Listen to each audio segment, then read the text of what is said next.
యొక్క బైబిల్ స్టడీలో ఈ చక్కటి అవకాశాన్ని ఇచ్చినందుకు ఆ దేవునికి నేను వందనాలు చెల్లిస్తున్నాను కదా. అందరం ఒకసారి దేవుని థ్యాంక్ చేద్దాం. హల్లెలూయా. Praise the lord.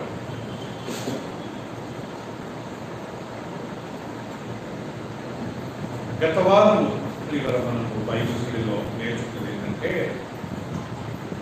యూదుల రెండవ పండుగ. ఏంటి ఆ పండుగ? ఏం పండుగ? ప్రథమ ఫలముల పండుగ. The festival of first fruits కదా. ఏంటి ప్రథమ ఫలముల పండుగ అంటే? కదా దేవుడు ఇశ్రాయేలు జనాంగానికి మోషే ద్వారా చెప్పిన మాట ఏంటంటే, మోషే నువ్వు ఇశ్రాయేలుతో ఇలా చెప్పు. ఏమని? నేను మీకు ఇయ్యబో దేశంలో మీరు కాలు పెట్టినప్పుడు, ఆ దేశాన్ని మీరు స్వాధీనపరుచుకున్నప్పుడు, ఆ పట్టణంలో మీరు కాలు పెట్టినప్పుడు మీకు నేను పంటలు, మీకు తోటలు, మీకు పశువులు, మేకలు, గొర్రెలు, ఆవులు కదా ఇవన్నీ ఇస్తాను. అప్పుడు మీరేం చేయాలంటే అవి మీరు పొందిన తర్వాత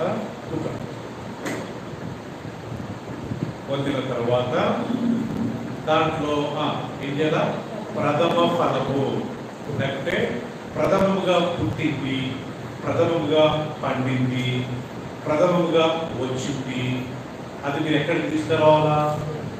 దేవుని సన్నిధికి తీసుకుని వచ్చి దేవుని సేవకుడైన యాజకులకు దాన్ని అర్పించాలి. వాళ్ళని తీసుకుని ఏం చేస్తారంట? అది ఎగ్జాంపుల్ వరి అనుకుందాం. వరి ఆ గడ్డితో పాటు ఆ యొక్క వరి ఉంటుంది కదా, అది మీరు తేవాలి. లేకపోతే ద్రాక్ష అనుకుందాం, ఆ యొక్క గెలతో పాటు ఆ ద్రాక్షను తీసుకురావాలి. అప్పుడు యాజకుడు దేవుని సన్నిధిలో దాన్ని అలా ఊపేవాడు. ఆ పడను అలా ఎదిరించి ఊపి ఇది దేవునికి సమర్పణ అని దేవునికి సమర్పించేవాడు. అలా వాళ్ళ పశువులు, వాళ్ళ మేకలు, వాళ్ళ గొర్రెలు, వాళ్ళ ఆవులు కదా పిల్లరా. అంతేకాకుండా వారి యొక్క ఫలాలు, వారి యొక్క ధాన్యం, చివరికి వారి యొక్క పిల్లలు. అవునా? పోయినసారి మనం నేర్చుకున్నాం కదండి. ఇప్పుడు ఇశ్రాయేలు జనాంగానికి దేవుడు చాలా ముఖ్యంగా చెప్పిన విషయాలు. మీరు ఇది ప్రతి సంవత్సరం మీరు ఏడాది చేయాలి. ప్రతి సంవత్సరం మీరు చేయాలి. పిల్లలను అడిగితే ఏమని చెప్పాలంట? ఆ రోజులలో దేవుడు మనలో ఐగుప్తు దేశం నుంచి విడిపించిన తర్వాత మనకి ఇచ్చిన ఈ దేశంలో దేవుడు మనకి ఇచ్చిన ఈ పొలాలు, ఈ చెట్లు, ఈ తోటలు, ఈ గొర్రెల మందలు, ఈ నావుల మందలు, ఈ యొక్క మేకల మందలు దేవుడు మనకు అనుగ్రహించాడు. కాబట్టి దాంట్లో ఆ ప్రథమ ఫలమును మొదటిది మనం దేవునికి సమర్పించాలి అని మీరు మీ పిల్లలకు చెప్పాలి. అది ఎప్పుడు చేయాలి? ప్రతి ఏటా, ప్రతి సంవత్సరం మీరు దాన్ని చేయాలి. ఈరోజు మనం కొత్త నిబంధనలో ఏంటి ప్రథమ ఫలము? పాత నిబంధనలో ప్రథమ ఫలం ఏంటి? వాళ్ళ కుమారుడు, మొదటి కుమారుడిని దేవునికి సమర్పించాలి. ఇప్పుడు ఎగ్జాంపుల్, ఒకవేళ మనకి పాత నిబంధన కాలంలో మనం ఒకవేళ జీవిస్తున్నట్లయితే శ్రీలేఖ లేదా ఆ యొక్క పాత నిబంధన ఈ రోజు వరకు మనం కొనసాగించుంటే మన ప్రథమ పిల్లలంతా ఎవరు సమర్పించి ఉండేవాళ్ళ? మనము దేవుడు. ముఖేష్, సన్నీ, రిచి, ఉదయ్ కదండి, రాహుల్, వీళ్ళందరినీ మనం ఎవరికి అర్పించేవాళ్ళమంట? దేవునికి అర్పించేవాళ్ళమంట. పోయిన వారం మనం నేర్చుకున్నాం. అంటే ప్రతి ఇంట్లో ఒక్కొక్కళ్ళు దేవుని సేవలో వాడబడాలి. ఇప్పుడు ఇశ్రాయేల్ దేశానికి మీరు వెళ్తే వీళ్ళ ప్రతి ఒక్కరు 18 సంవత్సరాల నుంచి ఐ థింక్ 25 సంవత్సరాల వరకు ప్రతి ఒక్కళ్ళు మిలిటరీలో జాయిన్ అయ్యి 5 సంవత్సరాలు 6 సంవత్సరాలు గ్యారెంటీగా వాళ్ళు ఆర్మీలో, వాళ్ళ సైన్యంలో, వాళ్ళ దేశం కొరకు వాళ్ళు సైనికులుగా చేరాలి. యుద్ధం అవుతుందో లేదో అది వేరే సంగతి, కానీ చేరి ప్రతి ఒక్కళ్ళు, పురుషులే కానీ స్త్రీలే కానీ ప్రతి ఒక్కళ్ళు చేరి వాళ్ళ దేశానికి వాళ్ళు సేవ చేయాలి. ఎవరైనా యూదులలో, ఇశ్రాయేలీలలో ఆ యొక్క సైనికులుగా చేరకపోతే వారికి పనిష్మెంట్ ఉంటుందని ఇప్పుడు ఈ ప్రస్తుతానికి ఇజ్రాయెల్ దేశంలో జరిగే ఒక రూల్ అది. అలాగే పాత నిబంధన కాలంలో దేవుడు పెట్టిన ఒక రూల్ ఏంటంటే ప్రతి ఒక్కళ్ళ కుమారులను నా సన్నిధికి మీరు తీసుకొని రావాలి. పశువులనేవి లేకపోతే ప్రతి ఒకసారి మనం పోయిన వారం నేర్చుకున్న ఆ యొక్క వాక్యం చదువుకుందామండి దయచేసి. లేవియ కాండం తీసుకుందామా? ఆది కాండం, నిర్గమకాండం, లేవియ కాండం 23వ అధ్యాయం మనం తీసుకున్నట్లయితే దయచేసి ప్రతి ఒక్కరు మీ బైబిల్ చూసుకోండి. 10వ వచనం నుంచి నేను చదువుతానండి. మరి యెహోవా 9వ వచనం మోషేకి ఇలాగ సెలవిచ్చాడు, నీవు ఇశ్రాయేలీయులతో ఇట్లా అను, నేను మీకు ఇస్తున్న దేశంలోకి మీరు వచ్చి దాని పంటను పోయినప్పుడు మీ మొదట పంటలో ఒక పనను యాజకుని ఎదుగు తేవలేదు. యెహోవా మిమ్మల్ని అంగీకరించినట్లు అతడు యెహోవా సన్నిధిని ఆ పనను అల్లాడిపోవలేదు. విశ్రాంతి దినమునకు మరుదినమున యాజకుడు దాన్ని అల్లాడిపోవలేదు. మీరు ఆ పనను అర్పించు దినమున నిర్దోషమైన ఏడాది పొట్టేలను యెహోవాకు దహనబలిగా అర్పించుకోలేదు. దాని నైవేద్యమును నూనెతో కలిసిన 2 10వ వంతుల గోధుమ పిండి, అది యెహోవాకు ఇంపైన సువాసనగా హోమం, జలహోమం. దాని పానార్పణను ఉప్పు ద్రాక్షరసము మీరు దేవునికి అర్పణగా తెచ్చు వరకు ఆ దినముల మీరు రొట్టె ఏమి పేలలేని పచ్చని వెన్నులేని తినకూడదు. ఇది మీ తరతరములకు మీ నివాస స్థలములన్నింటిలో నిత్యమైన కట్టడ. సో ఇక్కడ పిల్లరా దేవుడు మోషేకి ఏం చెప్తున్నాడంట? మోషే నువ్వు వెళ్ళి ఇశ్రాయేల్ జనాన్ని చెప్పు. ఏమని చెప్పు? నేను మీకు ఇచ్చే దేశంలో మీరు కాలు పెట్టినప్పుడు మీ పంటలో ఏదైనా మొదటి పంట పండినప్పుడు దాన్ని మీరు యాజకుని దగ్గర తీసుకురావాలి. యాజకుడు ఆ పడను, ఆ యొక్క చెట్టును, లేకపోతే ఆ ద్రాక్షలో, లేకపోతే ఆ పండ్లతున్న ఆ యొక్క కొమ్మను ఆయన ఏం చేయాలంట? పండ్లైతే కొమ్మ, ఈ యొక్క ధాన్యం అయితే దాని యొక్క గడ్డి కదా పడ తెచ్చి యాజకుడు ఇచ్చినప్పుడు ఆ యాజకుడు ఆ పడను దేవుడి సన్నిధిలో ఇలా అల్లాడిస్తాడంట. పిల్లల దాంట్లో ఉన్న ఆ గింజలన్నీ కింద పడేయంట.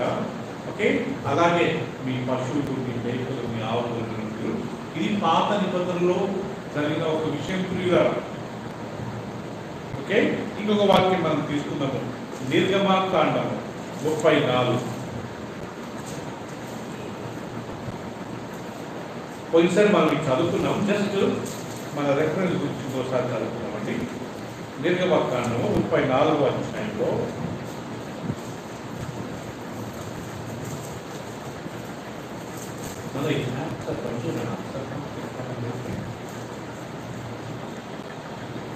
నాకు గాలి కావాలని ఇప్పటికి తీసుకొస్తాను.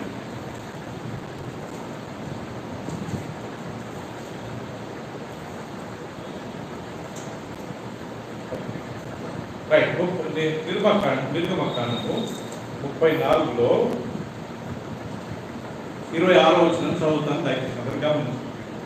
26 మీ భూమి యొక్క ప్రథమ ఫలములలో మొదటివి నీ దేవుడైన యెహోవా మందిరంలోనికి తేవలను.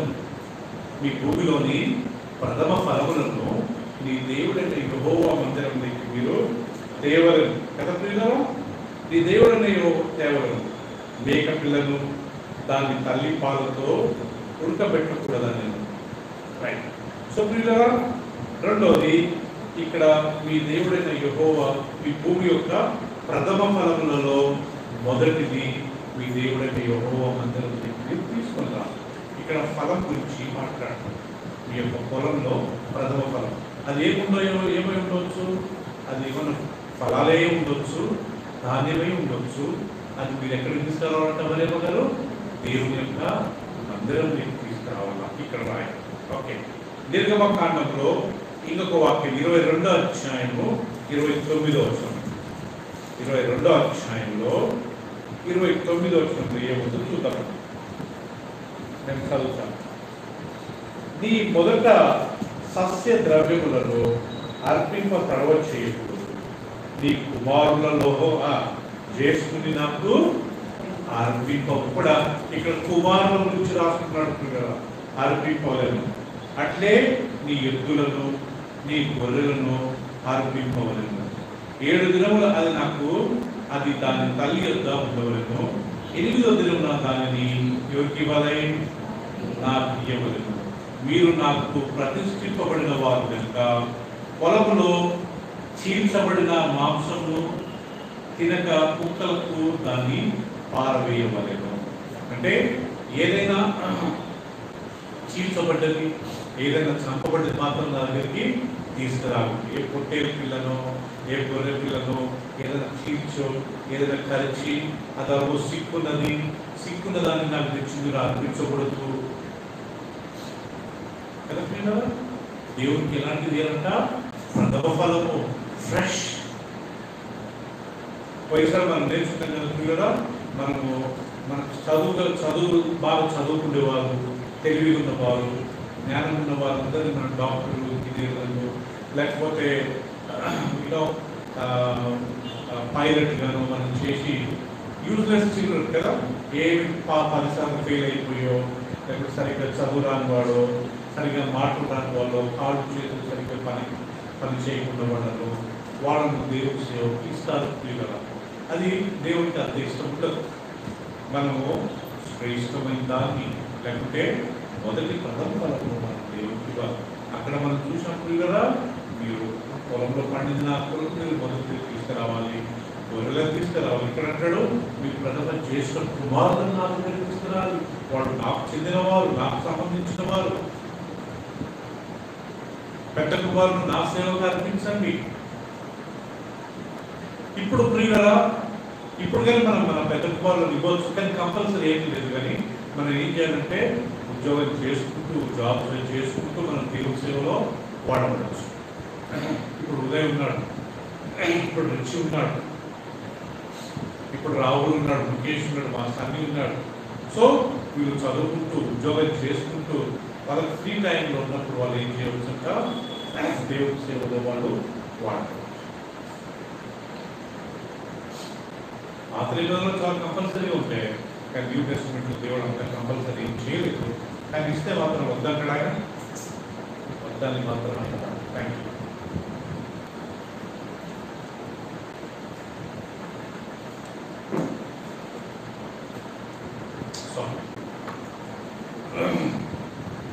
వద్దని మాత్రం ఆయన అంటాడు కదా. మలాకి 3:10 ప్రథమ ఫలం గురించి ప్రభు ఏం చెప్పాడు ఒకసారి చూద్దామా. ఇశ్రాయేలు జనాంగానికి దేవుడు చెప్పిన ఇంకొక మాట, మలాకి 3:10. అందరు తీసినట్లయితే నేను చదువుతాను, గమనించండి. నా మందిరంలో ఆహారం ఉండినట్లు 10వ భాగం అంతయు మీరు నా మందిరపు నిధిలోనికి తీసుకుని రండి. దీన్ని చేసి మీరు నన్ను శోధించినలా నేను ఆకాశపు వాకిండ్లను విప్పి పట్టదాలనంత విస్తారంగా దీవెనలు కుమ్మరించదని సైన్యములకు అధిపతి యెహోవా ఏం చేస్తున్నాడు? సెలవిస్తున్నాడు.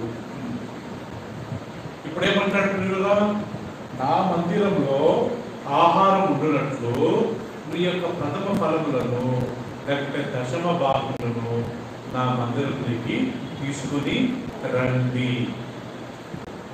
ఏమేమి దశమ భాగం ఇవ్వాలా? ఏమేమి ప్రథమ ఫలం ఇవ్వాలా? చెట్లు పండే ఫలాలు ఇవ్వాలా, పొలంలో పండే ధాన్యం ఇవ్వాలా, మన మందలో ఉండే గొర్రెలు లేకపోతే మేకలు ఇవ్వాలా, మనకు జ్యేష్ఠ కుమారులను ఇవ్వాలా. ఇక్కడ 10వ వంతు అంటే ఆర్థికంగా డబ్బుగానే ఉండొచ్చు. నా మందిరంలో ఆహారం అంటే ధాన్యంగా తీసుకురండి. అంతేకాకుండా మీ యొక్క దశమ భాగం అంటే ఒకటి ఆహారం ఒక్కటే కదా పిల్లలు. మన సమయం కానీ దశమ భాగం ఇవ్వచ్చు కదా, మన టాలెంట్స్ కానీ మనం దేవుడికి దశమ భాగం ఇవ్వచ్చు కదా, మనం సంపాదించింది కానీ మనం దశమ భాగం ఇవ్వచ్చు కదా. ఇప్పుడు సిస్టర్ శ్రీలేఖ గారు ఉన్నారు, ఆమె పొలం ఉంది కాబట్టి ఆమె దాన్ని నిర్మిస్తారు. మరేమ్మ గారు ఉన్నారు, ఆమెకు మీకు తోట ఉంది కాబట్టి మీరు ఫలాలు ఇస్తారు. మన సునీత గారు ఉన్నారు, ఆమెకి మంద ఉంది కాబట్టి ఆమె మేకలకు గొర్రెలు ఇస్తారు. పరిమలకు ఓకే ఆమెకు పెద్ద కుమారుని ఇస్తారు. మరి తక్కిన వాళ్ళు ఏం చేయాలా? వాళ్ళకి గొర్రెలు మేకలు లేవు కదా, వాళ్ళు ఏదో ఒక పని చేస్తారు కాబట్టి ఆ పనిలో నుంచి వచ్చిన రాబడిలో వాళ్ళు ఎంత ఇవ్వాలా? ప్రథమ ఫలం లెక్క దశమ భాగం నుంచి దేవుడి కనపరచాలి. వచ్చారు మనం నేర్చుకుని కదా సామెతల గ్రంథము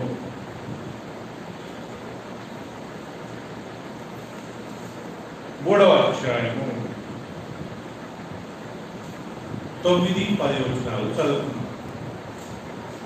సామెతల గ్రంథము 3వ అధ్యాయము 9-10. నీ రాబడి అంతటిలో ప్రథమ ఫలమును నీ ఆస్తిలో భాగము ఇచ్చి యెహోవాను ఘనపరచు. అప్పుడు నీ కొట్లలో ధాన్యము సమృద్ధిగా ఉంటుంది. నీ గానుగుల నుండి క్రొత్త ద్రాక్షరసము పైకి పొర్లి పారును. ఏమంటాడు పిల్లరా? మీ రాబడి అంతటిలో. ఇప్పుడు ఇక్కడ రాబడి అంటే మనకు ఇంకా అంతే కదా, రాబడి అంటే మనకు వచ్చే ఆర్థిక సాయం కావచ్చు. కానీ దాని అంతట్లో మీరు ఎంత ఏదంట? ప్రథమ ఫలం. ప్రథమం అంటారు. ప్రథమం అంటే మొదటిది కదండి. మొదటిది ఎవరికి ఇవ్వాలా? దేవుడికి ఇవ్వాలా. మీ రాబడి అంతట్లో మీ ఆస్తిలో కొద్దిగా భాగం నుంచి దేవుణ్ణి గణపరచాలి. సో పాత నిబంధన కాలంలో మనం చూసాం కదా పిల్లరా, పిల్లలు పుట్టినా మొదటిది దేవునికే, మనకు ధాన్యం పండినా మొదటిది దేవునికే, ఫలాలు వచ్చినా మొదటిది దేవునికే, గొర్రెలు మేకలున్నా మొదటిది దేవునికే, మనకు రాబడి మన ఫైనాన్స్ గా డబ్బు వచ్చినా మొదటి దేవునికి దేవునికే. మీకు ఎంతమందికి తెలుసు? చిన్నప్పుడు మేమందరం మా మమ్మీ గారిని చూసేవాళ్ళం. వాళ్ళకు ఆ రోజుల్లో 1800 కదా, 20,000 అనేవారు, 2000 అనేవారు కాదు, నాకు 1800 జీతం అనేవారు. సో వాళ్ళు అప్పుడు అన్ని 100 నోట్లు కాబట్టి తెచ్చి మా మమ్మీ డాడీ బైబిల్ పెట్టేవాళ్ళని. మా అత్తమ్మ వాళ్ళంతా బాగా గుర్తు, బైబిల్ పెట్టి ఆ రాత్రులతో బైబిల్ పెట్టి ప్రేయర్ చేసి దాంట్లో 1-2 నోట్లు తీసి దేవుని సేవ ఇచ్చిన తర్వాత తక్కింది వాళ్ళు దేవునికి కొరకు వాళ్ళ కుటుంబం కొరకు వాడుకుండేవాళ్ళు. మీకు గుర్తుందో లేదో, నేనైతే మా మమ్మీ డాడీ చూశాను.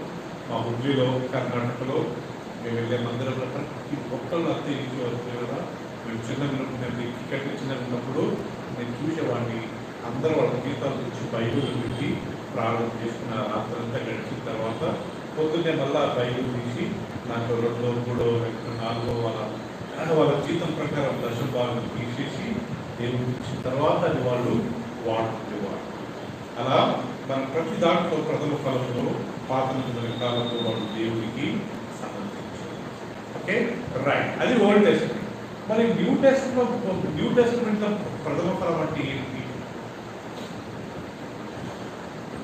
సో ఇప్పుడు మనం కొత్త నిబంధనలో ఒక 4 వచనాలు చదువుకుందామండి. చాలా ఇంపార్టెంట్. ఇదే పాత నిబంధనలో ప్రథమ ఫలం అంటే గొర్రెలు, మేకలు, ఆవులు, మందలు, మన కుమారులు, మన రాబడి, ఇవన్నింటిలో మనం దేవుడికి ఇచ్చేవాళ్ళం. ఇప్పుడు న్యూ టెస్ట్మెంట్ లో కొత్త నిబంధనలో ప్రథమ ఫలము అనే మాట ఒక 4 స్థలాలలో మనం చూస్తాం కదా. అది చూసుకున్నామండి. మొదటిది కొరింథీయులకు రాసిన మొదటి పత్రిక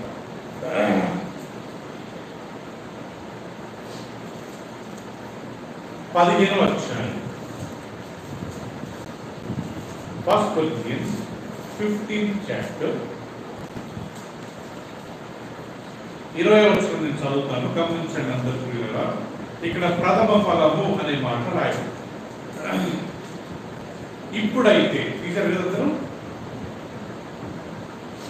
ఇప్పుడైతే నిద్రించిన వారిలో ప్రథమ ఫలముగా క్రీస్తు మృతులలో నుండి లేపబడి ఉన్నాడు. ఆమేన్. కొత్త నిబంధనలో ఏంటయ్యా ప్రథమ ఫలము?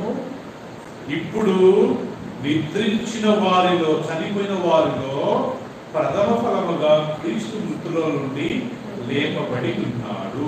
ఇది న్యూ టెస్టమెంట్ లో ప్రథమ ఫలము.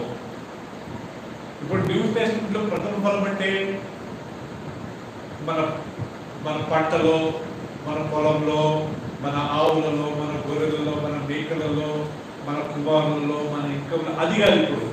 ఇప్పుడు ప్రథమ ఫలం అంటే దేని గురించి రాయబడింది? క్రీస్తు మృతులలో నుండి ఆయన్ని పునరుత్థానుడై, ప్రథమ ఫలముగా ఆయన పునరుత్థానుడయ్యాడు.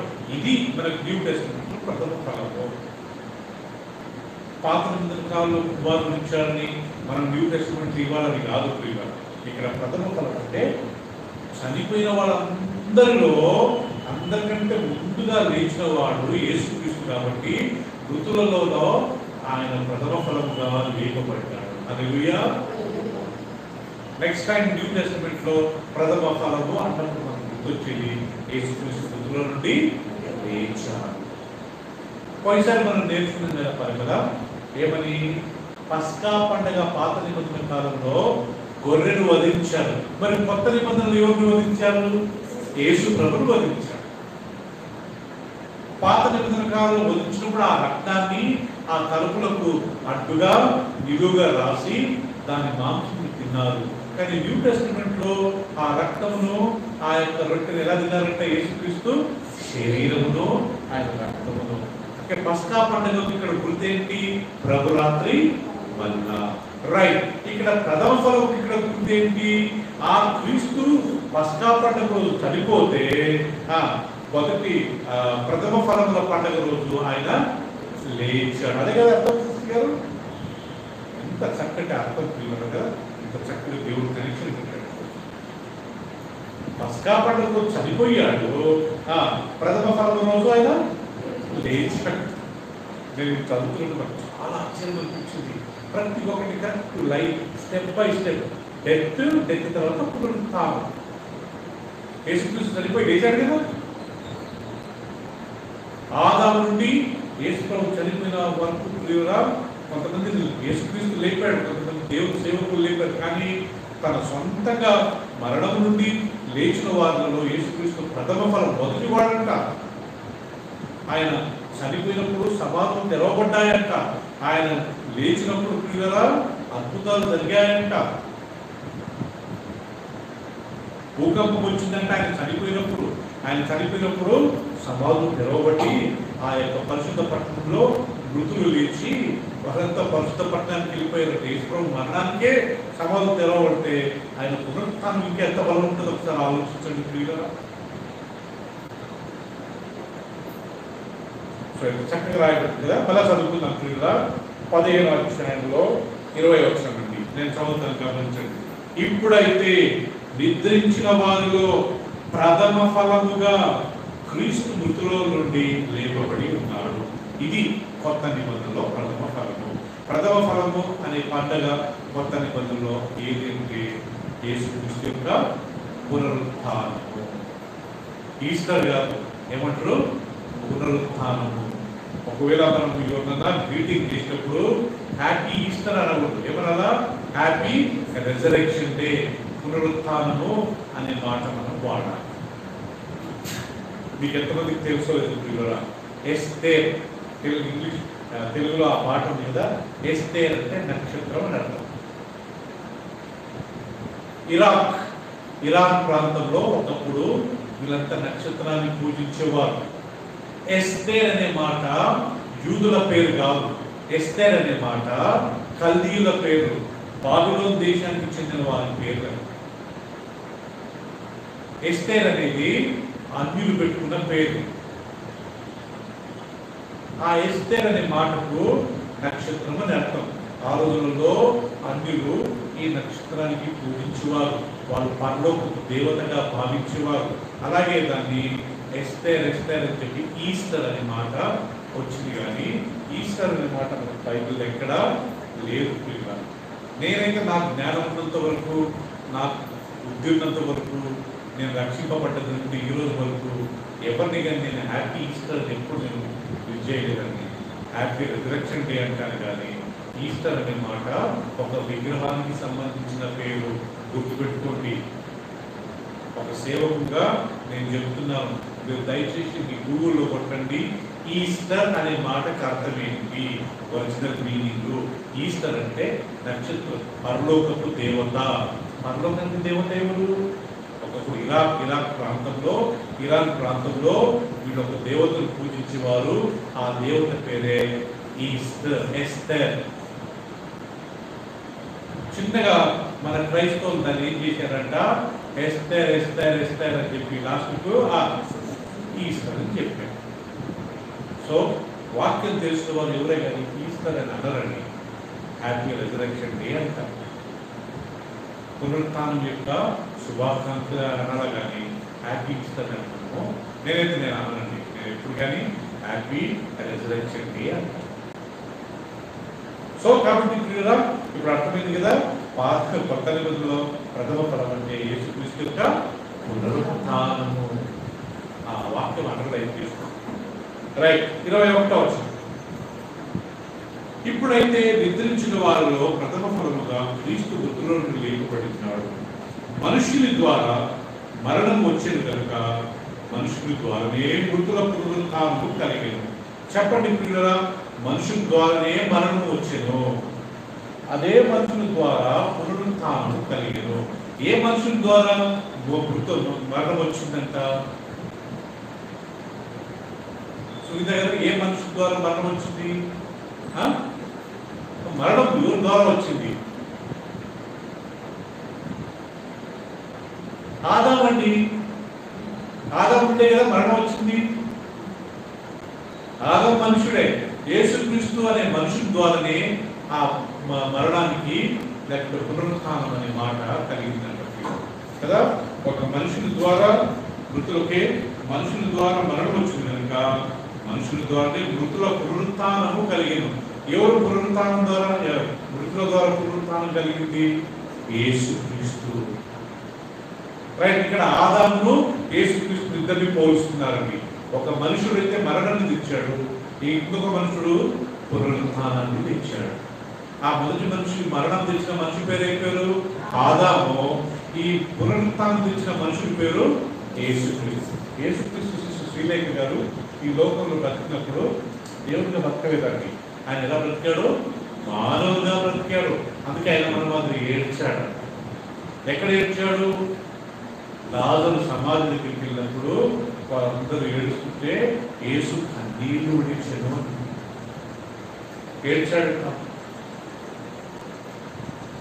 గెత్సేమనీ తోటలో ప్రార్థిస్తున్నప్పుడు ఆయన చెమట రక్తముగా, మా రక్తము చెమటగా మారి కార్తాపంట ఏడుస్తూ ప్రార్థిస్తున్నాడు.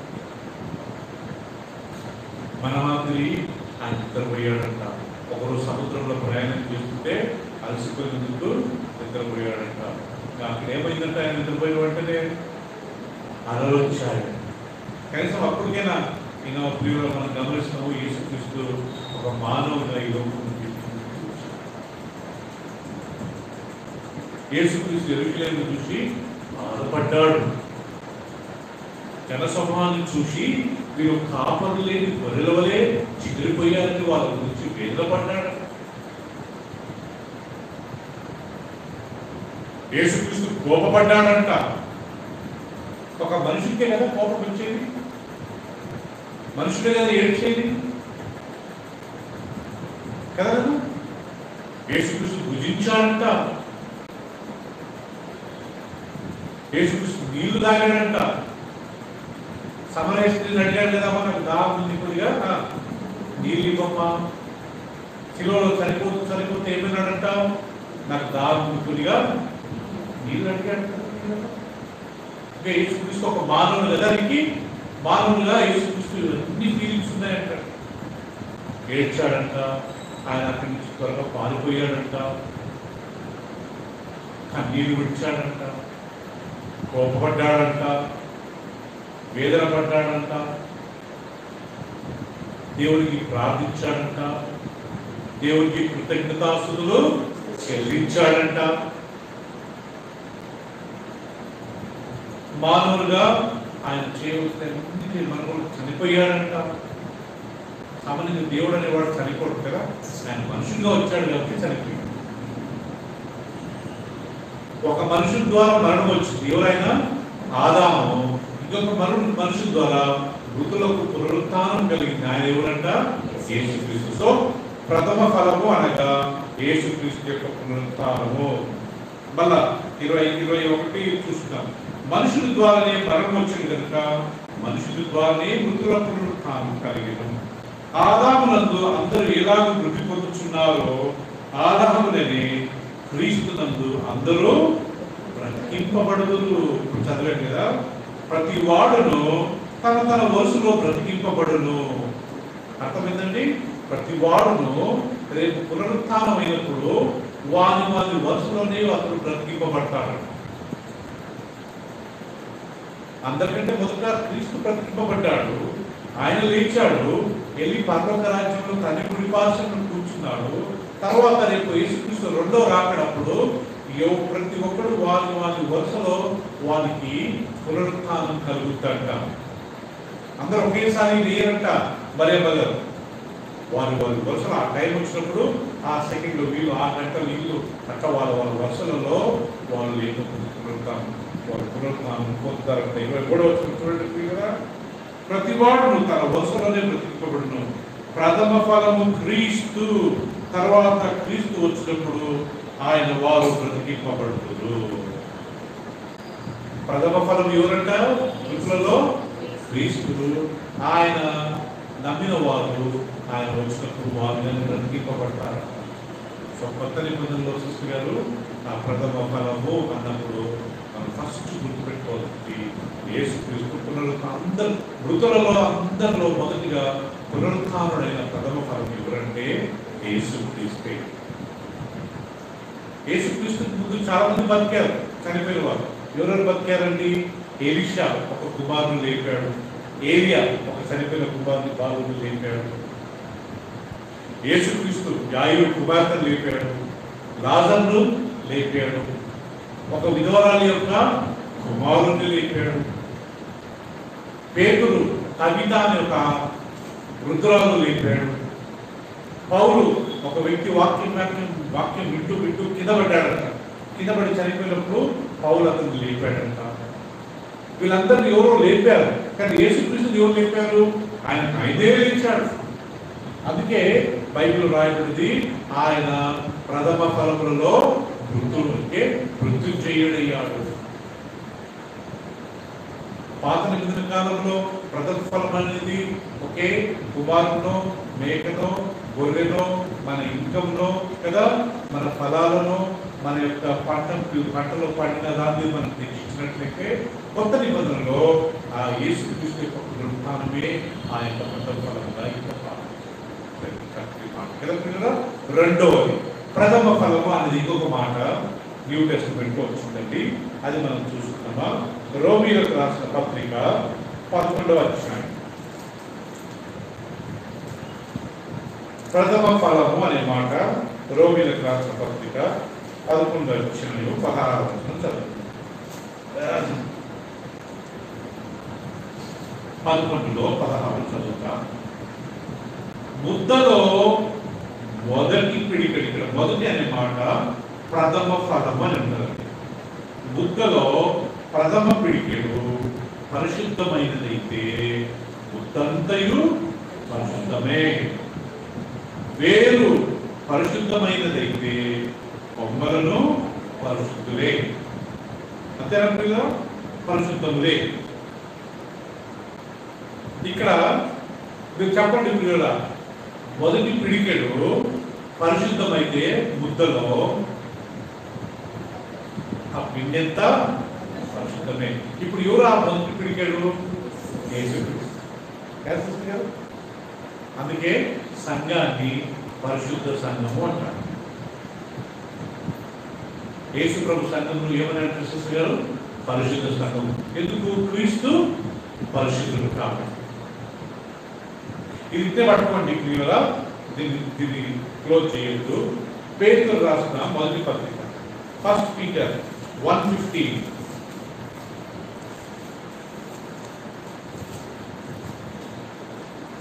పేతురు రాసిన మొదటి పత్రిక 1వ అధ్యాయము ఐ థింక్ 17, 16 అనుకుంటాను. 14. నేను పరిశుద్ధుడనై ఉన్నాను కనుక మీరును పరిశుద్ధులై ఉండుడని వ్రాయబడిందని కనుక మీరు సో మీరు ఇక్కడ చెప్పండి, ఎవరు ఇక్కడ పరిశుద్ధుడు? యేసుక్రీస్తు, తండ్రి అయిన దేవుడు. ఓకే, మొదటి ముద్ద పరిశుద్ధమైతే పిండెంతయు పరిశుద్ధమే కదా. 16వ వచనం మళ్ళా చదువుతాం చూడండి కదా. ముద్దలో మొదటి పిడికెడు పరిశుద్ధమైనదైతే ముద్దంతయు పరిశుద్ధమే, వేరు పరిశుద్ధమైనదైతే కొమ్మలను పరిశుద్ధం. ఇక్కడ ముద్దలో మొదటిది అనే మాట ప్రథమ ఫలము అనే మాట. ఇంగ్లీష్ లో చదువుతున్నది 11వ వచనము ఏమనుందో ఒకసారి చూద్దాము. If the first fruit is the holy, the lump also is holy. If the root is holy, so are the branches. So వేరు పరిశుద్ధమైతే కొమ్మలు పరిశుద్ధులు. ఇక్కడ ఏ వేరు?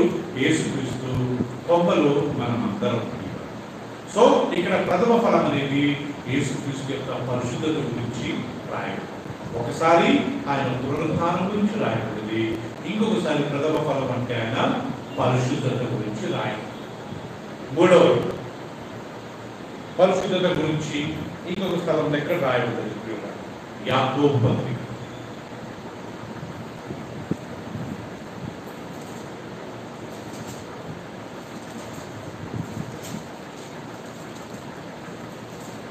మొదటి అధ్యాయం 18వ వచనం.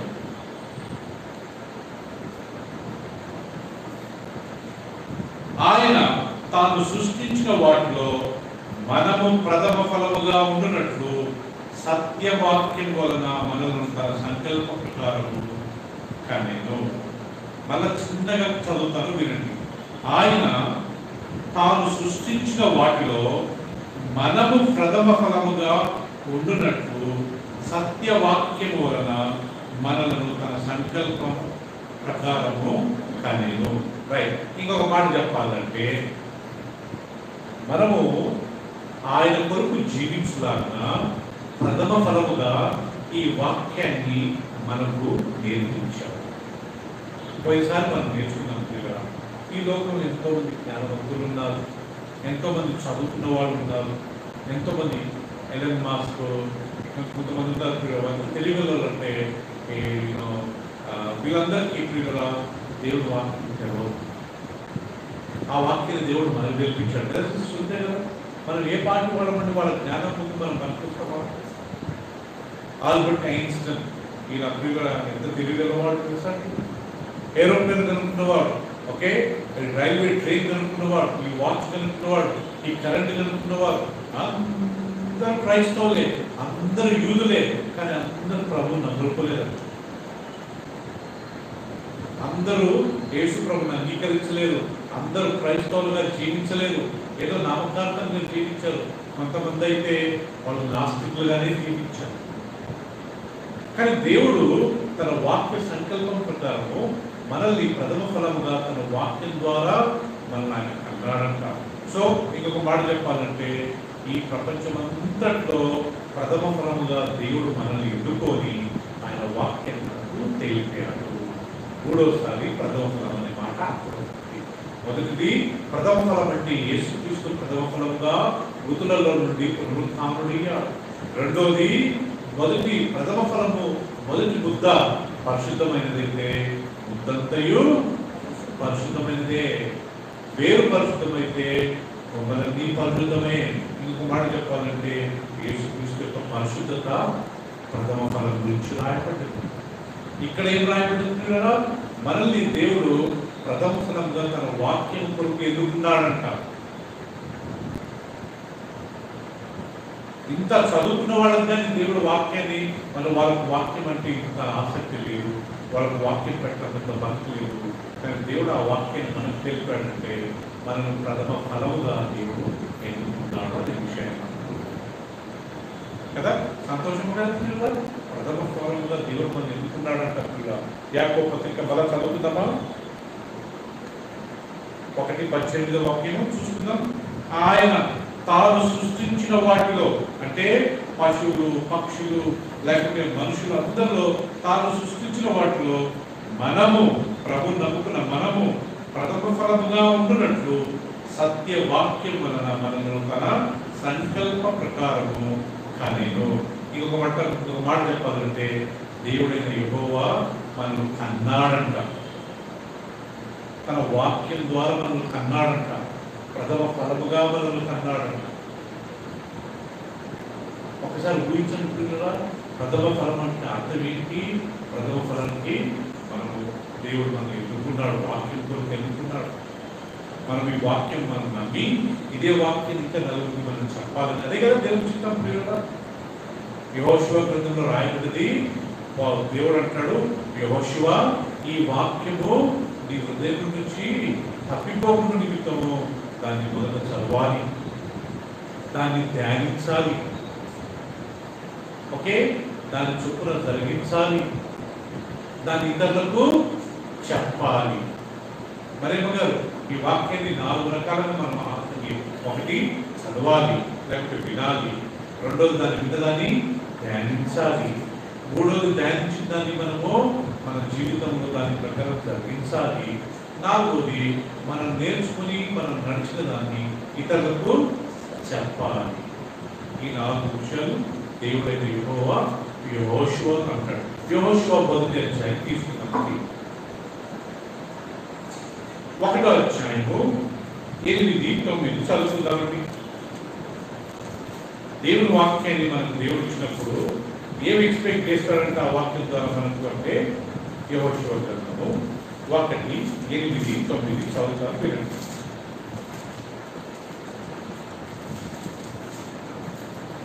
ఒకటో అధ్యాయము 8, 9. ఈ ధర్మశాస్త్ర గ్రంథము నీవు బోధింపక తప్పిపోకూడదు.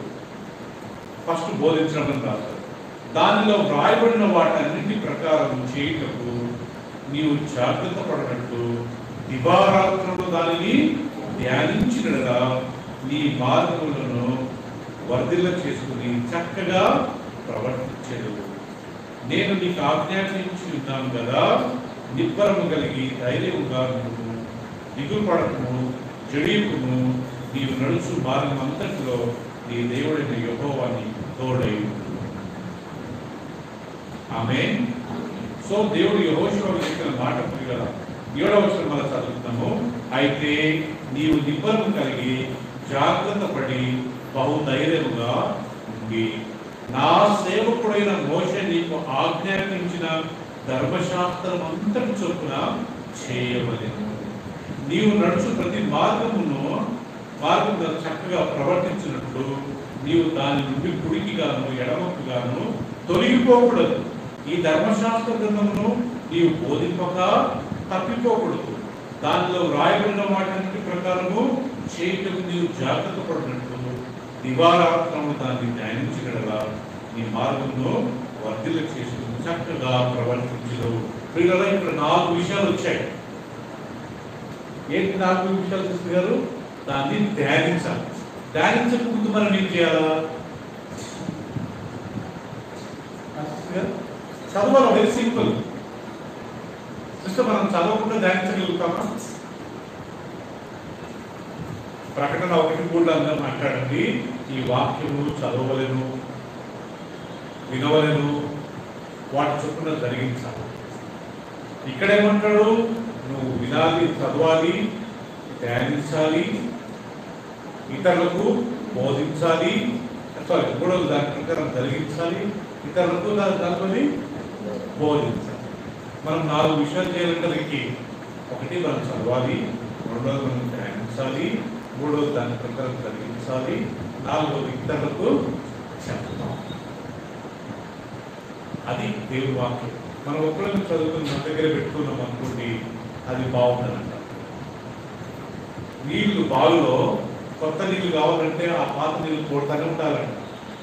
కరెక్ట్గా నీళ్లు పోయేవానికి నీళ్లు పోయబడినట్టు బైబిల్లో మనం నీళ్ళు పోస్తామంటే కొత్త నీళ్ళు దేవుడు మనకి ఇస్తానే ఉంటాడు. మనం నేర్చుకున్న ఇతరులకు చెప్పామనుకోండి, దేవుడితో మళ్ళీ కొత్త ఆలోచనలు మనకి ఇస్తానే ఉంటాడు. ఎవరికి చెప్పవచ్చు? ఎవరికైనా చెప్పొచ్చు. సునీత గారు మీరు వెళ్ళి మీ హస్బెండ్కి చెప్పొచ్చు, మీ చిన్న కొడుకు మీ పెద్ద కొడుకు చెప్పొచ్చు, అమ్మ మీరు వెళ్ళి మీ ఉదయం చెప్పొచ్చు. పరంగా ఈరోజు ముఖేష్ రాలేదు కాబట్టి ముఖేష్ దేవదానికి చెప్పొచ్చు, రుచి రాలేదు కాబట్టి నా శ్రీలేఖ రుచికి చెప్పొచ్చు. అలా మనం ఏం చేస్తుంటే ఏదో బైబిల్ కనీసం ఒక్కడన్నా మనం ఈరోజు నేర్చుకుంటామని చెప్పిన కూడా మనకు అవసరంగా ఉంటుంది. సో కొత్త నిబంధనలో ఏంటి? ప్రథమ ఫలం అంటే యేసుక్రీస్తు యొక్క పునరుత్థానము, రెండోది యేసుక్రీస్తు యొక్క పరిశుద్ధత, మూడోది మనల్ని దేవుడు ప్రథమ ఫలముగా దేవుడు వాక్యం కొరకు వాక్యం చేత ఎన్నుకొని కన్నాడంట. మనం కన్నాడంట, దేవుడు కన్నాడంట కదా పిల్లల. ఎంత చక్కటి మాట! దేని ద్వారా కన్నాడు? వాక్యం ద్వారా, వాక్యం కొరకు దేవుడు మనం కన్నాడు. లాస్ట్ అండ్ ఫైనల్ గా ఒకే ప్రియుల చివరికి ప్రథమ ఫలం అనే మాట రోమీయులకు రాసిన పత్రిక 8:23లో ఉన్నాయి. రోమీయులకు రాసిన పత్రిక 8:23లో మనం చదువుకుంటాం. ప్రథమ ఫలం అనే మాట ఇక్కడ వస్తుంది.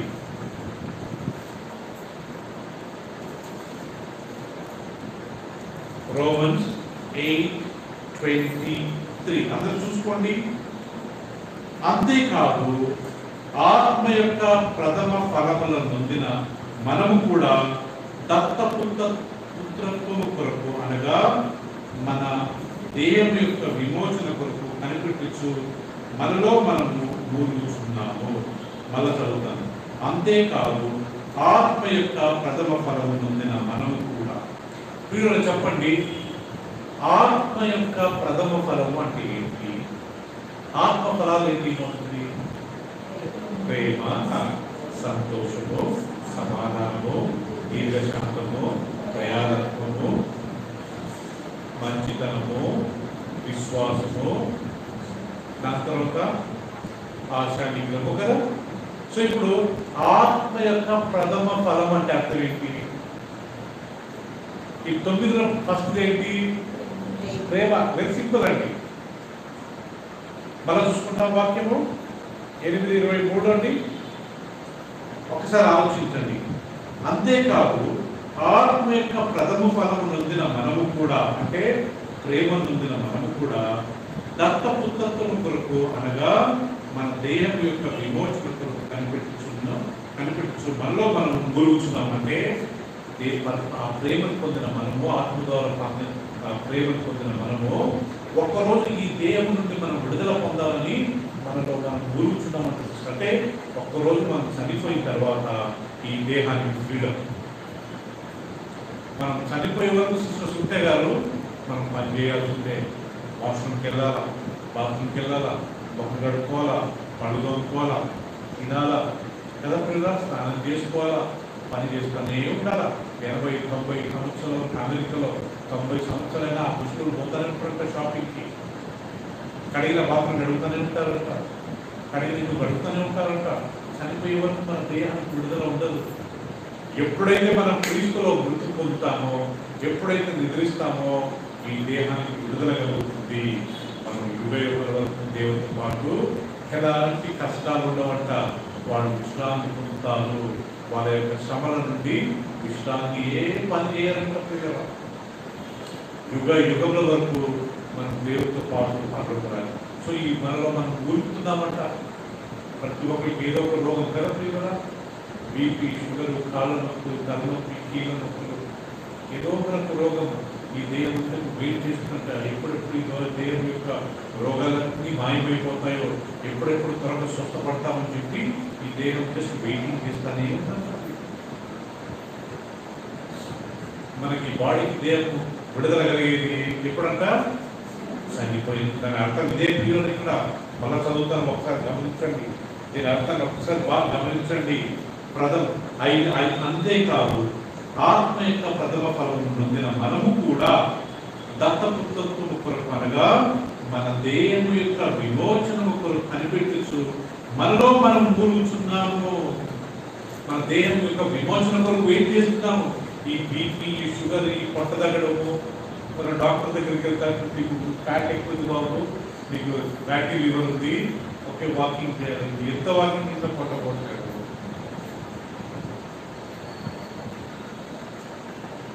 మనకు ఒక్కసారి లోపం వచ్చింది అనుకోండి, ఇక మనకు లాస్ట్ దాన్ని విడుదల ఎప్పుడంటమ్మా చనిపోయిన తర్వాత. మరణం కొంచెం ఘోరంగా అనుకుంటురా, అది మనకు విడుదలంట. అందుకే మన దేహం మరణం నాకు అప్పుడప్పుడు గుర్తొస్తుంది.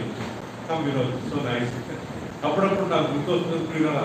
ఓకే, నాకు బీపీ ఉంది, షుగర్ ఉంది, హార్ట్ ప్రాబ్లం ఉంది, ఇది ఓషన్ కళ్ళు ఆపరేషన్, ఓకే, అప్పుడప్పుడు బాడీ పెయిన్. ఎప్పుడు నాకు ఏం విడుదల అంటే చనిపోయినప్పుడే. నేను ఒకసారి చనిపోయిన తర్వాత నన్ను తీసుకెళ్ళి పాత పెడతారు. తర్వాత నా ఆత్మ దేవుడి దగ్గరికి వెళ్తుంది. ఈ దైవం వరకు నేను పాల్గొంటూనే ఉంటాను. అది మట్టికి మట్టి అయిపోయింది, దాని పని అయిపోయింది. నేను నాకు పెద్ద విడుదల, విమోచన. చనిపోయే వరకు నా దేహము ఊరుతా ఉంటుందంట. ఈ రోజు మీవే పొద్దున్న వేస్తే కాళ్ళు వస్తుంటాయి కదా. మనందరూ ప్రతి ఒక్కరికి ఏదో ఒక ప్రాబ్లం, ప్రపంచంలో ప్రతి ఒక్కరికి ఏదో ఒక వ్యాధి, ఏదో ఒక రోగం. మన సిస్టమ్ అలాంటిదంట ప్రియుల. పాత నిబంధనలో ప్రజలకు రోగాలు లేకుండా రోగాలు ఉండే ప్రియుల. దేవుడు తెగులు పంపాడంట, గడ్డలు వచ్చాయంట, రహస్య స్థలాలలో, సంకలలో, తొడల దగ్గర 10 తెగులు పంపినప్పుడు కదా ప్రియుల. ఎలీషా పరలోకానికి ఎత్తబడితే ఏలియా మరణకరమైన రోగం చనిపోయాడంట. పౌలు ఆయనకు 2 కళ్ళ నుంచి గుసులు గారేయంట. ఆయన కళ్ళ ప్రాబ్లం ఉందంట. పౌలు రాశాడు కదా పైకి. పేతురు ఇంటికి వెళ్తే పేతురు అత్తగారు వాళ్ళ వైఫ్, వాళ్ళ మదరు జ్వరంతో పడి ఉన్నదంట. యేసుక్రీస్తు ఆమె చేయబుట్టిన వెంటనే ఆమె జ్వరం వదిలిపోయిందంట. ఆమె లేచి వాళ్ళ ఉపచారం ఆ పాత్రలో 6 సీట్లు. మీకు తెలుసో లేదు రా, ఒక వాక్యం చూపిస్తాను. మత్తయి సువార్త 8వ అధ్యాయం. యేసుక్రీస్తు కాలంలో ఎంతమంది రోగులు ఉండేవాళ్ళు తెలుసండి? చూద్దామా? 8వ అధ్యాయం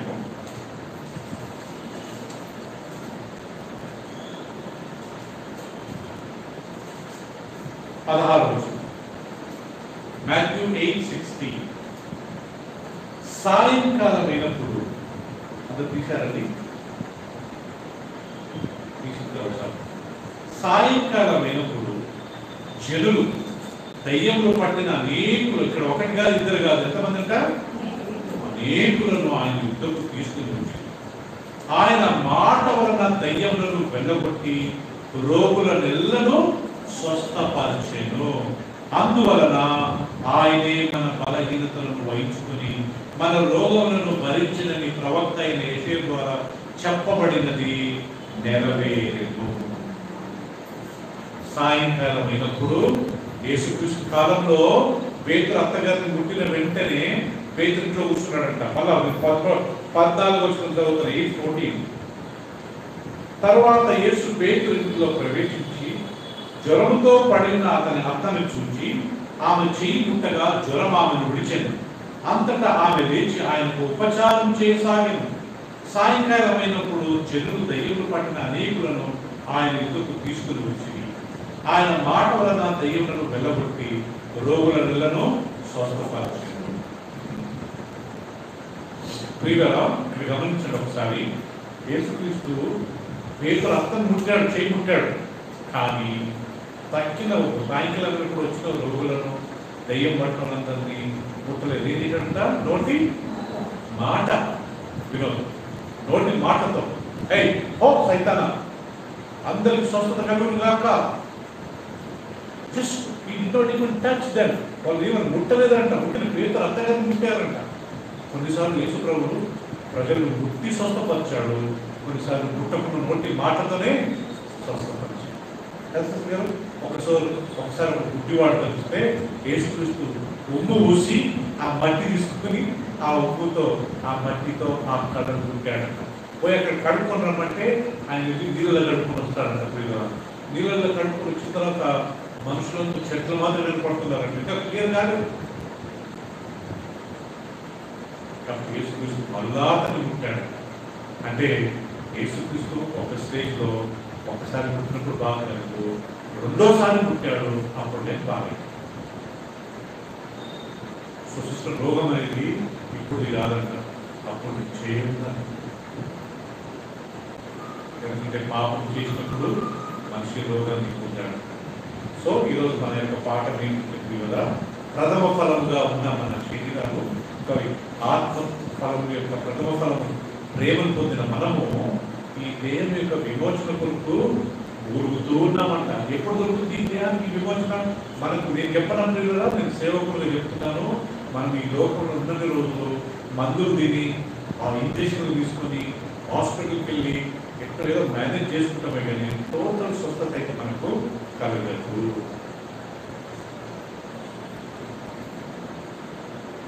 యేసుక్రీస్తు కొంతమంది స్వస్థపరిచాడు ఉంటాడు, కానీ ఈ రోజులలో మీరు ఎలాంటి ప్రతి కుటుంబంలో అన్యులే కావచ్చు, హిందూస్ కావచ్చు, ముస్లిం కావచ్చు, క్రైస్తవులు కావచ్చు, ప్రతి ఇంట్లో బీపీ, షుగర్ అందరికీ పాపం కావాలి. ఇప్పుడు థైరాయిడ్ పాపం ప్రతి లేడీస్ అంతా master wife, master bypass surgery, కళ్ళ ఆపరేషన్. నాకు తెలిసి ఒక పాస్టర్ కట్టా మోజెస్ అని లాలాగడలు ఉంటాయండి, ఆయన వినోద్ షుగర్ ఎక్కువై 2 కళ్ళు కనబడలేదు. లాస్ట్ ఒక 6 సంవత్సరాలు ఆయన కళ్ళు లేకుండానే టోటల్గా బ్రదర్ ఎవరు బ్రదర్ వాయిస్ గిడి సాగర్ గారు అల్లుడా సైమన్ గారా బాగున్నారా, చాలా బాగా అనిపించింది.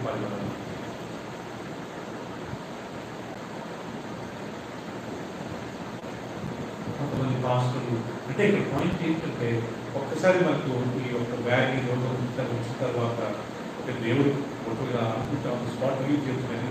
ఏదో కొన్నిసార్లు దేవుడు చాలా మంది విషయాలలో ఆన్ ద స్పాట్ రిలీజ్ చేయొచ్చు కదా మీరు. అందుకే పౌలుకు ఒకసారి శరీరంలో గుళ్ళు ఉండే కదా, ఏంటి అప్పుడు నాకు చూసి ఆయన కంటి ప్రాబ్లం అని ఒకసారి ఒక బైబిల్ చదివాను, ఒక స్టడీ బైబిల్లో కామెంటరీలో చదివాను. ఇంకొక బైబిల్లో ఆయన ఆస్తమా ఉండేదంటారు, ఆయాసపడేవాడు. ఈ రోగం ఉన్నప్పుడు ఆయన ప్రార్థన చేశాడు, ప్రభా నా రోగాన్ని నింపండి, నా శరీరంలో ఉన్న గుళ్ళు తిరిగండి. ప్రభు ఏమన్నాడు చూడండి ప్రియులారా, 2 కొరింథీయులు చాప్టర్ 12. పౌలు రోగం ఉన్నాయంట ప్రియులారా, మనం ప్రాక్టికల్ గా ఆలోచించాలి. 12వ అధ్యాయము 2 కొరింథీయులు చాప్టర్ 12, I think verse 8.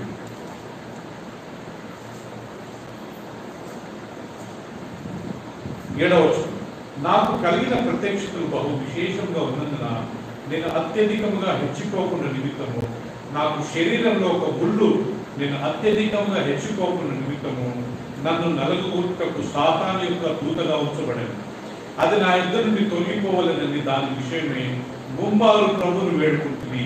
అందుకు నా కృప నీకు చాలును, బలహీనత ఎందు నా శక్తి పరిపూర్ణమగుచుంటుందని ఆయన నాకు చెప్పాను. అంతే 3 సార్లు ప్రార్థించాడంట పౌలు, నన్ను ముట్టండి ప్రభువా, నో ఆన్సర్. నన్ను ముట్టండి ప్రభువా, నో ఆన్సర్. నన్ను ముట్టండి ప్రభువా, నో ఆన్సర్. 4వసారి ప్రభు అన్నాడంట, నా కృప నీకు చాలు. మరేమగారు ఆయన అనారోగ్య స్థితిలో ప్రార్థించాడంట, నన్ను ముట్టండి ముట్టండి ముట్టండి. ఆయన శరీరంలో ముళ్ళుండే అంట, అది కంటి ప్రాబ్లం అయి ఉండొచ్చు, ఆయాసమై ఉండొచ్చు, ఏదో ఒక రోగం ఉంటే ఆయనకు. ఆయన వెళ్ళి దేవా నన్ను ముట్టండి అని 3 సార్లు ప్రార్థిస్తే 4వసారి దేవుడు జవాబు ఇచ్చాడంట, నా కృప నీకు. ఆయన దేవుడు స్వస్థపరచలేదండి. పౌలు చనిపోయే వరకు ఆయన హీలింగ్ రాలేదు. మీకు తెలుసా పౌలు ఎక్కడ చనిపోయాడో?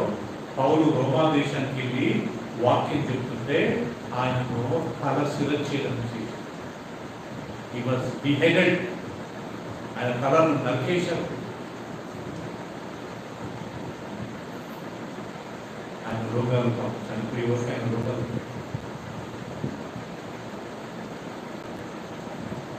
ఇక్కడ పాయింట్ ఏంటంటే, ప్రథమ ఫలం ఆత్మ ప్రథమ ఫలం పొందిన మనం, ఆ ప్రేమను పొందిన మనము, మన దేహం విమోచన, మన దేహం ఎప్పుడు వేడుకుంటుందంట, ప్రభా నా బాడీకి విడుదల ఇవ్వండి, ఈ బీపీ షుగర్ ఈ టెన్షన్తో పోనివ్వండి ప్రభా. భూమి మీద ఉన్నంత వరకు సాధ్యం కాదు. అది ఎప్పుడు సాధ్యం అంటే మరేమన్నారు, మనం చనిపోయినప్పుడే. ఈ లోకయాత్ర ముగించినప్పుడే ఆ రోగాలు గీగలన్నీ టెన్షన్. అందుకే మనం ప్రభుత్వం నమ్ముకుంటే డైరెక్ట్గా పరలోకానికి వెళ్తాం. విశ్వాసం ఎప్పుడు ఉండాలి. ఏదేమైనా కానీ మనం ప్రభు వదలకూడదు కదా. ఎన్ని రోగాలు వచ్చినా, ఎంత ప్రాబ్లం వచ్చినా, ఎంత ఆర్థిక ఇబ్బందులు వచ్చినా, ఎంత మనకు శారీరకంగా రోగాలు వచ్చినా, ఏ టెన్షన్ వచ్చినా, ఏం చేసినా ప్రభు వదలకూడదు. సో ఈరోజు మా యొక్క టాపిక్ ఏంటంటే వినోద్ గారు, first fruit. Old testament first fruit అంటే మన పొలాలలో పండే దేవుడికి బాగా ఫస్ట్ ఫ్రూట్. అవి ఫ్రూట్స్ కావచ్చు, ధాన్యం కావచ్చు, ఆవు, మేక, గొర్రెలు. మన మొదటి కుమారుడు కూతుర్లు కాదు, మొదటి కుమారులను దేవుడికి ఇవ్వాలా. మనం సంపాదించిన దాంట్లో ప్రథమఫలం దేవుడికి ఇవ్వాలా. మనందరం ఇవన్నీ చదువుకున్నాం. మరి న్యూ టెస్టమెంట్ లో ప్రథమఫలం అంటే ఏంటి?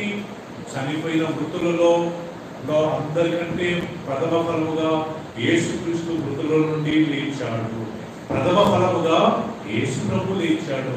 పస్కా పండగలో యేసు ప్రభు చనిపోతే ప్రథమ ఫలములో యేసుక్రీస్తు పునరుత్థానుడయ్యాడు. పునరుత్థానుడయ్యాడు. ఇప్పుడు నెక్స్ట్ పండగ యేసుక్రీస్తుకి సంబంధించిందే. ఈ 7 పండగలు యేసుక్రీస్తుకు సంబంధించిందే న్యూ టెస్టమెంట్ లో. ఎంత అద్భుతం కదా. ఎవ్రీథింగ్. గొర్రెపిల్ల అంటే యేసుక్రీస్తే. ఇదిగో లోక పాపం మోసుకుని దేవుని గొర్రెపిల్ల. హూ ఇస్ గొర్రెపిల్ల in the new testament? Jesus Christ. ఆ తరపులో కూర్చున్న బ్లడ్ ఎవరంట? ఎవరు బ్లడ్ అది న్యూ టెస్టమెంట్ లో? యేసుక్రీస్తు రక్తం. ఇక్కడ ప్రియులుగా ఈ ప్రథమ ఫలములు యేసుక్రీస్తు యొక్క పునరుత్థానమే ఆ ప్రథమ ఫలం. ఆయన పరిశుద్ధత ప్రథమ ఫలం. మనల్ని దేవుడు వాక్యం ద్వారా కన్నాడంట ప్రథమ ఫలముగా. 4వది ప్రియులుగా మన దేహంలో మన ఆత్మ ద్వారా మనం పొందిన ఆ ప్రథమ ఫలం యొక్క ఆ రిజల్ట్స్ మన దేహం ఎప్పుడు మన డివోషన్ కొరకు వేచిస్తారు. ఎప్పుడు ఆతుర పడతా ఉంటుందంట, వేచిందంట. నాకు విడుదల ఇవ్వండి, ఇవ్వండి, ఇవ్వండి, ఇవ్వండి, ఇవ్వండి. This body is craving. This body is crying. Lord, I want deliverance. నాకు ఈ నొప్పి, ఆ నొప్పి, టెన్షన్స్, ఆ ఫ్యామిలీ ప్రాబ్లం, ఈ ఫ్యామిలీ ప్రాబ్లం. మనం ఒకరోజు ఆ యొక్క విడుదలగా దేవుడు అనుగ్రహిస్తాడు. ఆమేన్. ప్రార్థన. ఒక 2 నిమిషాలు అతను కళ్ళు మూసుకున్నాను కదా. ఎంత చక్కటి వాక్యం కదా. నాకైతే అది వాక్యం ప్రిపేర్ చేసినప్పుడు నాకే ఆశ్చర్యం కలిగింది. ప్రథమ ఫలం అంటే యేసుక్రీస్తు పునరుత్థానం పొందిన వారిలో క్రీస్తు ప్రథమ ఫలం అంట.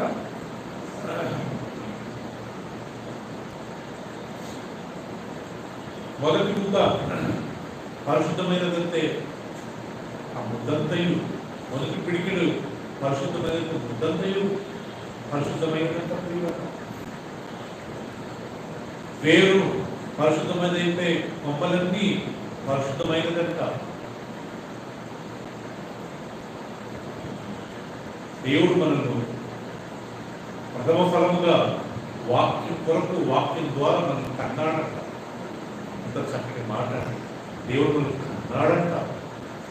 వాక్యం ద్వారా, వాక్యం కొరకు. ఆత్మ ఫలం యొక్క ప్రథమ ఫలం పొందిన మనం ఈ దేహం యొక్క విమోచన కొరకు వేచున్నామంట. యూదులు ఆచరించిన ఆ యొక్క 7 పండుగలు క్రీస్తుకు సంబంధించినే. క్రీస్తుకు రిలేటెడే. ప్రతి పండగకు యేసుక్రీస్తు అక్కడ ఉంటాడండి. పస్కా అంటే యేసుక్రీస్తే. ఆ గొర్రె వధింపబడ్డం అంటే యేసుక్రీస్తే. ఆ రక్తం ఆ తలుపులకు అడ్డుగా నిలువుగా రాయడం అంటే యేసుక్రీస్తు రక్తం మనం కడగబడమే. పులియని రొట్టెలండి యేసుక్రీస్తే. ప్రథమ ఫలం అంటే క్రీస్తే మృతుల నుండి లేచాడు. పరిశుద్ధుడా, థ్యాంక్ యూ సో మచ్. ఇంత మంచి రహస్యాలు, ఇంత మంచి మర్మాలు మీరు మాకు నేర్పిస్తున్నారు. ఎవరు మాకు నేర్పించలేని సత్యాలు మీరు నేర్పిస్తున్నారు. ఆత్మ ద్వారా మీరు మాకు నేర్పిస్తున్నారు. థ్యాంక్ యూ ప్రభు. నేనైతే నీకు కృతజ్ఞతలు, నేను నీకు రుణస్తునే ప్రభు. నీ వాక్యం ద్వారా ఇది సత్యం లేదు. పాత నిబంధనలో క్రీస్తు నేను ఆ గొర్రెపిల్ల పస్కా అయితే ఆ క్రీస్తే మా పస్కా. పులియని రొట్టెలు యేసుక్రీస్తు తన శరీరంతో పోల్చుకున్నాడు. ప్రథమ ఫలములు కుమారులను, ఫలములను, ధాన్యాన్ని, ఆవులను, మేకలను, గొర్రెలను, అంతేకాకుండా వాళ్ళ రాబడిలో ఇంకా వాళ్ళు ప్రథమ ఫలంగా నీకు ఇచ్చారు. కానీ ఇక్కడ న్యూ టెస్టమెంట్లో యేసుక్రీస్తు మృతులలో నుండి ప్రథమ ఫలంగా లేచాడు. పరిశుద్ధతలో క్రీస్తే ప్రథమ ఫలమయ్యా. ఆయన వెంబడిస్తూ మేము కానీ పరిశుద్ధులకి థ్యాంక్ యూ. ప్రథమ ఫలంగా మీరు మమ్మల్ని కన్నారయ్యా, వాక్యం ద్వారా కన్నారు. Thank you. ఆత్మ యొక్క ప్రథమ ఫలం ప్రేమ కలిగిన మేము మా దేవుని విమోచన కొరకు నువ్వు మాలో మేము ఊరుచున్నాం ప్రభు. మా విడుదల కావాలి. ఈ సమయం వచ్చినప్పుడు తప్పకుండా మా దేహానికి మీరు విడుదల ఇవ్వబోతున్నారు. థ్యాంక్స్ అయ్యా. అది మీ చిత్తము, మీ సమయం ప్రభు. Once again thank you. ఈరోజు మాకు నేర్పించిన వాక్యాలు వచ్చిన మీ బిడ్డలను దీవించి, ఆసక్తికి వచ్చిన కుటుంబాలను దీవించి, మా సిస్టర్ శ్రీలేఖ గారు ఆమె ఇద్దరు పిల్లలను ఆమె భర్తను బట్టి స్తోత్రాలు దీవించండి. మా సిస్టర్ గారికి వచ్చిన మంచి ఆసక్తి మేలుని బట్టి మీ పొందరాలు ఆయన ఆమె భర్తను కానీ జనక్ గారిని దీవించండి. మీ కృపను వాళ్ళు పరిగణ దేవులను వాళ్ళ ఇద్దరు పిల్లలను బట్టి కానీ స్తోత్రాలు వారిని కానీ దీవించినంత ఆసక్తితో నిజాన్ని వాళ్ళు వస్తున్నారు. దూరంగా పలికించు బ్రదర్ బట్టి మీకు వందనాలు మా మధ్య నడిపించారు. ఆయన అనుగ్రహించిన ఇద్దరు పిల్లలను వాళ్ళ తల్లిదండ్రులను వాళ్ళందరినీ దీవించారు. Thank you. ఆయన క్షేమం మా మధ్య నడిపించారు. తిరిగి క్షేమం వల్ల వాళ్ళు చేతులకు సాయం చేయండి. సుస్మిత గారిని పెట్టుకున్నాను. ఆమె నాలుగు భర్తలు వారి ముగ్గురు పిల్లలు పెట్టుకుంటారు. దీవించండి. అందరినీ సన్నిధిలో చేయండి. మరి గారిని బట్టి మాత్రాలు ఆమె యొక్క కుమారుడు, కూతురు, అల్లుడు, కోడలు, వాళ్ళ మనోరాలను బట్టి వారిని ధీరజ్ని బట్టి మీకు పొందాలి. ధీరజ్ తల్లిదండ్రులు ఆయన అక్కని గారిని దీవించి ఇంకా ఎవరెవరికి రాలేకపోయారు వాళ్ళందరినీ జ్ఞాపకం చేసుకుంటారు. వారిని కానీ మా మధ్య నడిపించండి. వచ్చేవారు నీకెవరు చెల్లిస్తూ క్రీస్తు పెడతారు. ప్రార్థించి స్తుతించి వేడుకుంటాం మా తండ్రి. ఆమేన్.